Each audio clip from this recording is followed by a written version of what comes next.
So, my name is Susan Rottmann. I'd like to welcome everyone to the panel, Gender, Politics, and Social Transformations. We are a panel of students from past and present research collaboratives supported by the Center for German and European Studies. And our goal was to organize this panel as a workshop.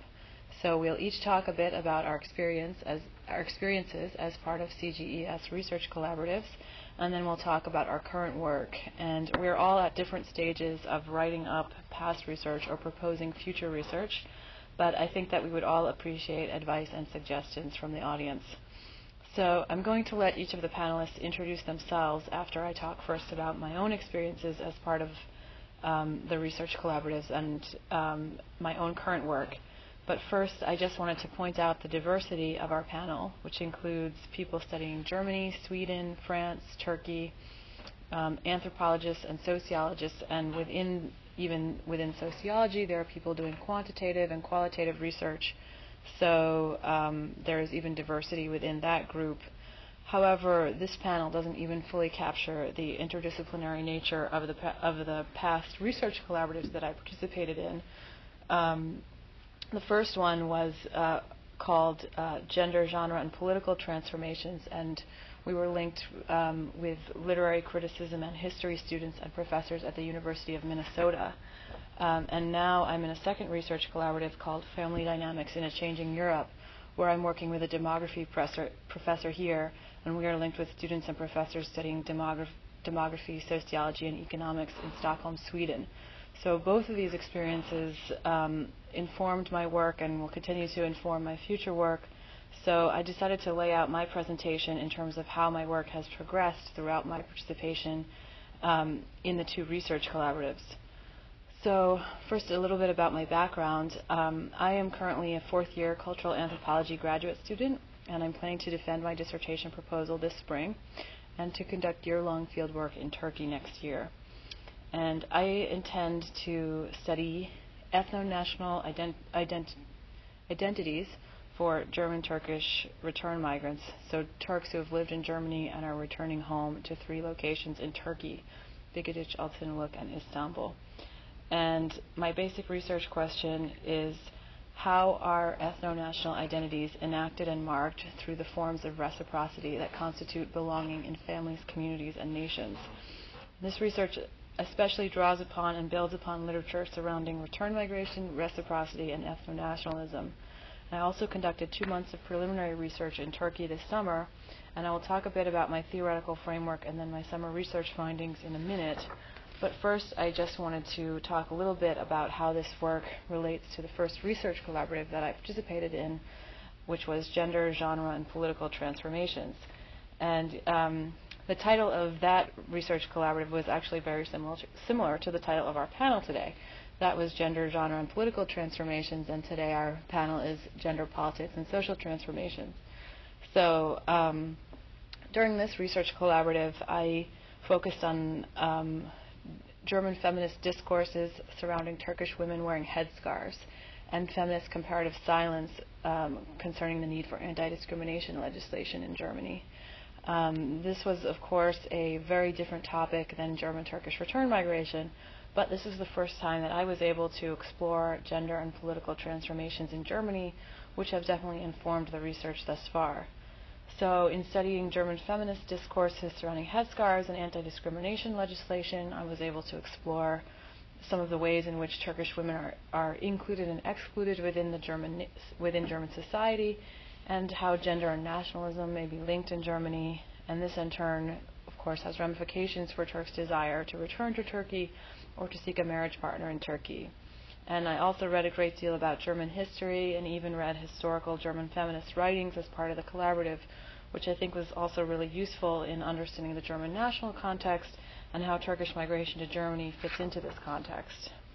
So now I want to turn to my current research and to what I'm working on this semester in the second research collaborative, which is called Family Dynamics in a Changing Europe. As I said, my larger dissertation project is interested in return migration and ethno-nationalism. Theoretically, I build on previous studies of return migrants which have identified home as an important site of contestation over ethno-national identities.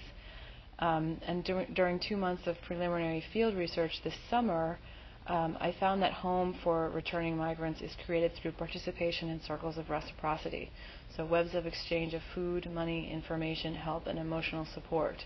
And these exchanges can occur between family members, neighbors, other German Turks, and the state after German Turks return to Turkey. I also noticed that reciprocity is a highly salient arena for viewing the workings of ethno-nationalism. For instance, I observed that sharing food, visiting neighbors and relatives, and caring for the sick and elderly are deeply entangled with Turkishness in Bigadic. However, for many German Turks, these notions of reciprocity are perceived as hard or burdensome, and some returnees prefer to visit and host German Turkish friends in Altınoluk or other places, even if it means angering their family. So these impressions suggest that through participation in reciprocity in multiple sites in Turkey, German Turks enter a field in which ethno-national identifications as Turkish or German Turkish are displayed and contested. Again, I propose to answer how are ethno-national identities enacted and marked through the forms of reciprocity that constitute belonging in families, communities, and nations. And I plan to conduct my future research in 3 sites. I focused on returnees originally from the small town of Bigadic. This is a view from far away, and this is a view from downtown. And this is the primary location where returnees will interact with extended families. And then also I'll be doing research in Altınoluk, which is a seaside resort where social interactions are dominated by time spent with other German Turks for the most part. And then finally Istanbul, which is Turkey's largest city, where business and educational opportunities are perceived to be superior and where participation in hometown associations which link returnees with Germany is most important. However, as part of the research collaborative, I want to look at some of the dynamics surrounding return migration and ethno-nationalism, which are played out in marriage and family experiences and constructions for returning German Turks. So this takes as its starting point Gabby Strasberger's finding that many second-generation German Turks seek a marriage partner in Turkey. So this raises issues how women and men may struggle for acceptance in Turkey through participation in a variety of networks, which can involve exchanging children through marriage and particularly exchanging people with connections to Germany and Turkey as a form of reciprocity. One research question here might be, how are marriage and family structures changing between locations? Are people finding marriage partners on resort vacations or as part of relative networks? What is the geography of marriage and family dynamics for return migrants? But I'm also interested in other types of family dynamics, such as male-female partnership models and reciprocity and responsibility towards family. So I also think that family dynamics are an arena for viewing the constructions of ethnicity and nationalism. And I'm going to be working with data that I collected this summer. As I said, the research is only preliminary. It's based on around 22 interviews and 2 months of time, mostly with German Turks and not interviewing extended family members. So I don't make claims for representativeness, and I don't have all my theoretical ideas worked out. But I'm just going to present 4 sort of findings or vignettes, 2 about marriage dynamics and 2 general insights about family dynamics. So the first one is the two dynamics are, 1, seeking a marriage partner in Turkey because of wanting a family and a religious person, versus another is marriage as a husband-wife partnership versus marriage as being a member of an extended family. So in terms of the first one, seeking a marriage partner because of wanting a family and a religious person, I'm recalling one of my friends who told me that she dated one German guy, but he just wanted to have fun, and she said that even when she was in high school, she was looking for someone who wanted a family.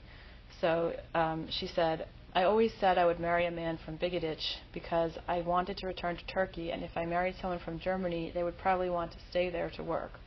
Also, I was choosing a husband based on character, a religious person, Çalışkan Olsen, a hardworking person. So she, in the end, did end up meeting her husband at a wedding in Bigadic, which was her parents and indirectly also her hometown. And here I just have some pictures of people dancing at a wedding, which is a typical scene where she and her husband may have first spotted each other. Another picture of a wedding. So some things I would like to explore would be how are character, religiosity, and being hardworking linked to Turkishness for migrants, and how is ethnicity figuring into marriage arrangements. And in terms of the second dynamic, marriage as a husband-wife partnership versus marriage as being a member of an extended family and ideas of collective obligation, I'm drawing on previous research by Barbara Wolbert, who noted that for German Turks, the traditional weight placed on sexual segregation and age hierarchy in Turkish society may be lessened, and relationships with husbands may become more important for women than relationships with other women. There tends to be a sense of working towards a common goal as a couple while in Germany, and that after they return to Turkey, the changed relationship between husband and wife, characterized by partnership, frequently continues after migrants return to Turkey. The new concept of partnership continues to mark the social practice of women after their return. And thus far, my research supports Wolbert's to some extent. I think there can be a more of a partnership model for couples who have lived in Germany, and return migrants who end up marrying Turks may experience some conflict. One conflict I witnessed concerned a return migrant woman whose Turkish husband wanted her to care for his mother-in-law, which is a very standard practice in Turkey and very rarely challenged. And when I talked to her parents about what they thought she should do, they said that their daughter and her husband do not function as a team, and her father even used the German word Mannschaft. And he described how he and his wife always make decisions together, but many young people don't do that. At the same time, they took their daughter's side and encouraged her to make her own decision and not to do anything that she didn't want to do. So here I think we can see how experiences in Germany may be changing husband-wife partnerships and creating new conflicts surrounding reciprocity. And so now I move to exploring. Now I move from exploring these two marriage dynamics to discussion of the two family dynamics, which are struggles over wealth and family responsibility, and conflicts surrounding hospitality and reciprocity. So in terms of the first one, I asked one example. I asked one family about problems with relatives, and they claimed that many of their relatives sought to take advantage of them because they said, "We are rich." And here's a picture of a Mercedes. One woman told me that everyone wants and expects something from them, but often they want money. So one question I might look at is how are these pressures changing relationships with families for German Turks? How do demands from family reflect ideas about life in Germany? And what do displays of wealth like Mercedes communicate to relatives and neighbors about Germany? And then finally, this ties into many general conflicts surrounding reciprocity and family that I hope to examine as part of the research. So basically, what I noticed this summer is that in Germany, German Turks are pulled out of reciprocal family ties, and when they return, they can experience the resentment of relatives and the sense that they are not doing enough or should do more. So, for example, when I asked one woman how her life had changed after returning to Turkey, she said that it is more hard now because in Germany you just work for 8 hours and come home and you are done. But here you are always working, taking care of 2 grandmothers and going around helping neighbors. And this was something I came across again and again. Many Turks said that they felt that life was easier in Germany, it was more comfortable, where there were no demanding relatives, and they confided to me that relatives resented them for not helping more with weddings, and they feel a lot of stresses and pressures after returning. So something I might examine is how these stresses surrounding family life are played out in ethno-national terms. So when are words such as Avrupalilaşmak, so Europeanized, or Westerner or Germanized, applied to German Turks, and how are these struggles over reciprocity happening in ethnic terms? And also, how are they played out differently in the different sites that I'm going to examine where the presence of relatives, German Turks, in city-scale neighborhoods differ? So that's all I have time to talk about today. I just wanted to thank you very much, and I would appreciate any and all advice and suggestions.